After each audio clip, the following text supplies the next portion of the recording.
আমরা যে কালকে যে ভার্মি কম্পোজ দেখলাম না, ওই আপার আন্ডারে কতজন কাজ করে? 30 জন। 30 জনে 2 লাখ টাকা দেয়। আর আপনি এখন কতজন কাজ করে আপনার আন্ডারে? আমার আন্ডারে এখন আমাদের স্টাফ আছে 8 জন মানে, আর ওয়ার্কার পোস্টে আছে আপনার 65 জনের মতো। 65 মানে মাঠে যারা কাজ করে। মাঠে যারা আপনি বেতন দেন কজনকে?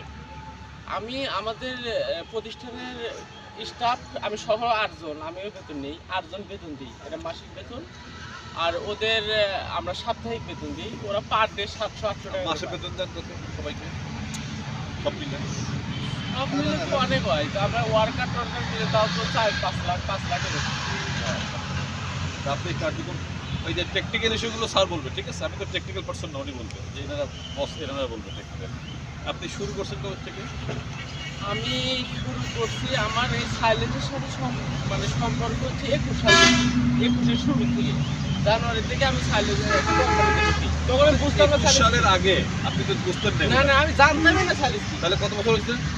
এই তো 4 বছর। মানে আমাদের প্রজেক্ট শুরু 4-5 বছরে সে এখন 4 লাখ টাকা বেতন দেয়। বেতন দেয় 4 থেকে 5 লক্ষ টাকা 4 থেকে 5 লাখ বেতন দেয় মাসিক। মেশিনটা কিনতে কত টাকা লাগছে? এটা 4 লাখ টাকা লাগে। আচ্ছা, মেশিন থেকে আমরা না আস্তে আস্তে পরে সারা বিষয় বলবো। হ্যাঁ, তো এখন এই বয়স কত? আমারে তো 27 চলতেছে মাত্র। এই যে কেবল বাচ্চা বয়স, ডিম ফুটছে কেবল, তাই না? তো এটা স্বপ্ন মনে যায় না? 4 বছর কি লাগে? প্রথম কতটাতে শুরু করছিলেন? স্যার আমার শুরুটা আমি শুধু সাইলেজের কথা বলছি। জি আমার শুরুটা প্রথমে ছিল 3,50,000 টাকা। আমার কোনো টাকা ছিল না, আমার 50,000 টাকা ছিল।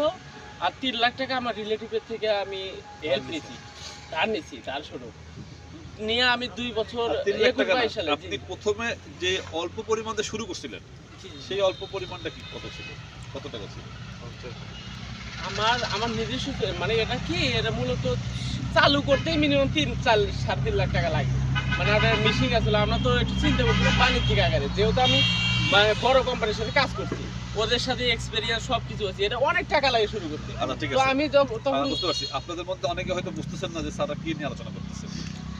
প্রথম প্রশ্নটা করি, সেটা হচ্ছে যে আমরা যে প্রজেক্টে দেখতে আসছি, এটা হচ্ছে এটা দিয়ে আসলে যে তৈরি করেন সেটা কি জিনিসটা বলেন। আসলে মূলত সাইলেন্সটা কি, গবাদি পশু সংরক্ষিত গাজন প্রক্রিয়া খাদ্য, যা ঘাস, সবুজ ঘাস বা ভুট্টার গাছ থেকে তৈরি করা হয়। এটা মানে বায়ুরোধী এবং অক্সিজেনের অনুপস্থিতিতে